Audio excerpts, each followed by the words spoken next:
This is my favorite Caridina shrimp tank setup. No, wait. This is the best Caridina shrimp tank setup.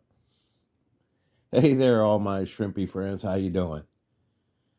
So in this video, I'm going to need a little bit of your help to decide if this is my favorite or if this is my best Caridina shrimp tank setup.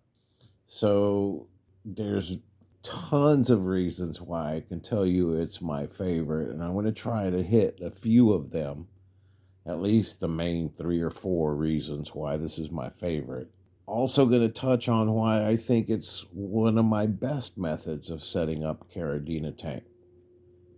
And hopefully from there we can decide which one we think. Now, really, I can't make that ultimate decision. I'm going to kind of leave that up to you guys. And you can let me know what you think. Hopefully, and I've gotten a few comments that there are several of you out there that have tried or are considering trying using the filter box method, either with or without substrate at the bottom. And so I'm kind of interested on what you guys come up with. What do you think? Um, so let's just talk about it. Of course, this colony right here of black galaxies, it does have substrate on the bottom of the tank. Now, this was after I had set up no substrate, and then I kind of wanted to experiment with substrate. So on the top row of this rack in particular, where this tank is located, I have 2 with no substrate and 2 with substrate. Actually,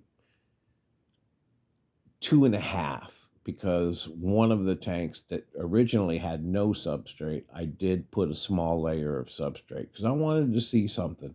And what I'm finding is that as much as I like the no substrate at all, that little thin layer of substrate kind of helps catch the little small debris particles in the water. This one has just a thin layer of substrate, and then the front part of it is just glass. This method for me became the most efficient.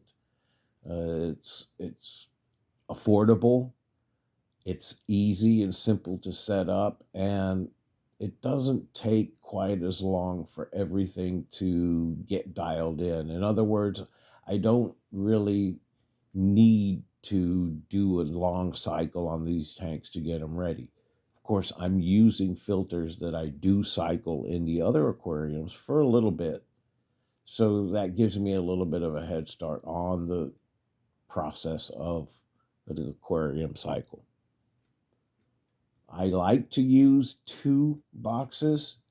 It's very flexible, and that's what I love about it. Whether you put substrate on the bottom, or you keep it just a glass bottom, or you put a thin layer of substrate, or if you decide you want to use a combination of different active soils in your filter box, the flexibility is really, it's up to you.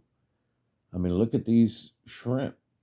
It's the proof is kind of in the pudding.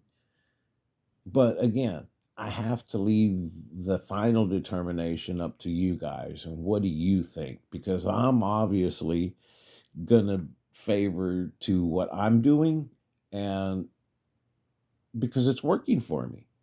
So I'm trying to share and kind of get your opinion on what you think. Now, here's another shot of these shrimp in this tank.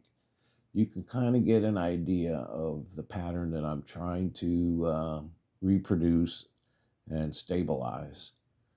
It's kind of with the diamond back feature instead of a solid back line, with the row of dots going across it as well on the side.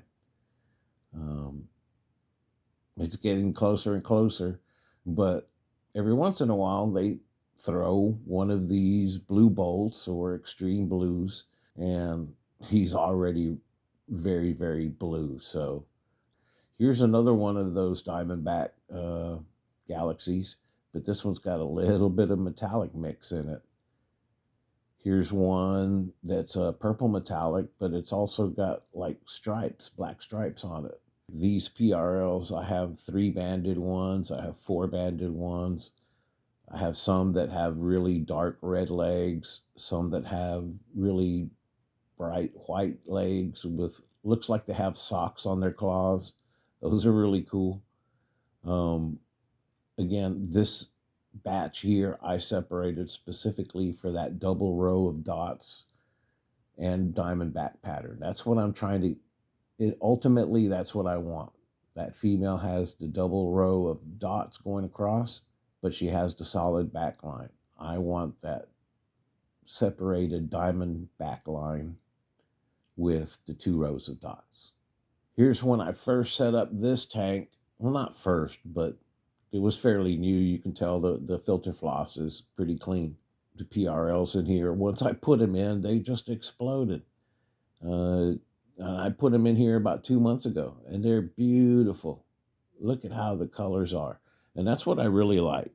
So there's another reason why it's one of my favorite methods, is because the water clarity is awesome.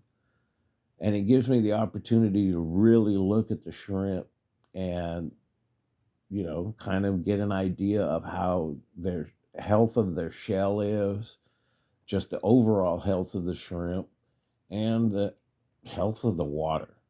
The water clarity, the mosses help that too.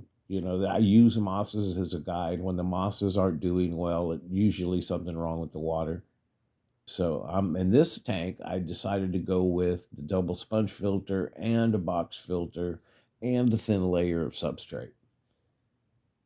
This one has 2 box filters, no sponge filter. And again, here's the blue bolts, blue steels that are being thrown randomly from the black galaxies. So I'm kind of starting a new colony of these from the cull, I guess, quote unquote culls, or separating from the other main black galaxy colony. Here's some more shots. I mean, it's just, again, yes, there's some detritus there on the bottom of the tank, but because it is so easy to access, cleanup is fairly simple. And I did make a little video, Papa Shrimplets #2, about how to clean up the shrimp poops without sucking up your shrimplets. So here's another shot of these guys. You can see how they have so much blue mixed in with the black. And that's where some of these, I think, are probably going to get some of the metallic characteristics that you'll see in another shot here coming shortly. I'm having so much fun. And, help me decide, what do you think? Is it my favorite or my best? In most accounts, it's both. Look, here's one right there with the metallic in it. Oh, that's beautiful.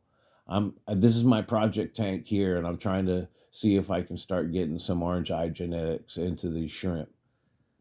I think the benefit of the way they reproduce and the benefit of how simple it is to reset tanks, how simple it is to maintain the tank and keep the water clean. I don't do a lot of drastic water changes. I don't have to. I mainly focus on just doing water top-offs and maintaining the tank stability the best I can. All in all, it makes it both my favorite and my best Caridina shrimp tank setup. But I want and I need your help. So please chime in, leave some comments, let me know what you think of it. If you're even interested in trying it, if you do try it out, please send me some pictures, send me some emails, or maybe hit me up on a live stream, and we'll talk about it more and kind of see what you think about it and using it yourself. We'll talk to you next time. Have a good one. Thanks for hanging out. I love shrimp.